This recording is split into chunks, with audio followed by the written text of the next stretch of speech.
The parable that we're going to be dealing with this morning also concerns the economic troubles of first century Israelite peasants. It's not widely preached on. It used to be to a greater degree among evangelical circles in the 1920s and Catholic circles. This, like the previous parable, the one of the tenants, and the two that we shall explore next class, are very similar. They are the most difficult to understand parables in the Synoptic Gospels. John, as you know, has no parables.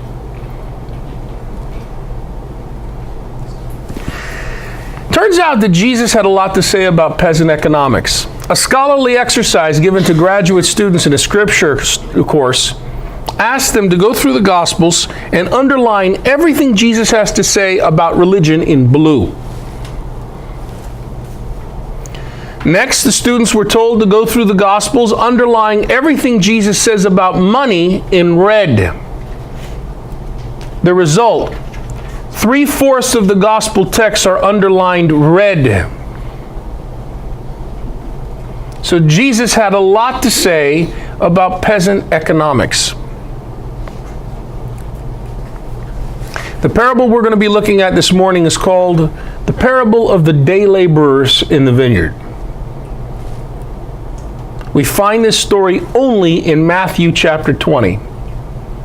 Unlike the parable of the tenants, we don't have multiple versions of this story.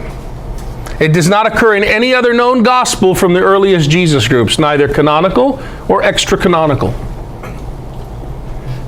Unique to Matthew. So the Matthean version of this story is the only version of the parable we possess. Matthew chapter 20, verses 1 to 16. Jesus said, "The kingdom of Skyvald is like a landowner who went out at dawn to hire laborers for his vineyard. After agreeing with them for the usual daily wage, he sent them into his vineyard. Going out about 9 o'clock, he saw others standing idle in the marketplace. And he said to them, 'You too go into my vineyard, and I will give you what is just.' So they went off. He went out again around noon and around 3 o'clock and did likewise. Going out about 5 o'clock, he found others standing around and said to them, 'Why do you stand here idle all day?' They answered, 'Because no one has hired us.' He said to them, 'You too go into my vineyard.' When it was evening, the owner of the vineyard said to his foreman, 'Summon the laborers and give them their pay, beginning with the last and ending with the first.' When those who had started about 5 o'clock came, each received the usual daily wage. So when the first came, they thought that they would receive more, but each of them also got the usual wage. And on receiving it, they grumbled against the landowner, saying, 'These last ones worked only 1 hour, and you have made them equal to us who bore the day's burden and heat.'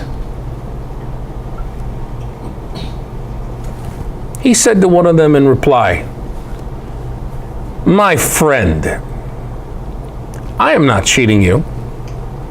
Did you not agree with me for the usual daily wage? Take what is yours and go. What if I wish to give this last one the same as you? Or am I not free to do as I wish with my own money? Are you envious because I am generous? Thus the last will be first, and the first will be last."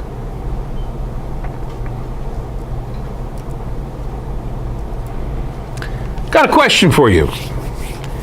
How can we avoid the pitfalls of interpreting this parable that we saw last night, with the parable of the tenants in the vineyard?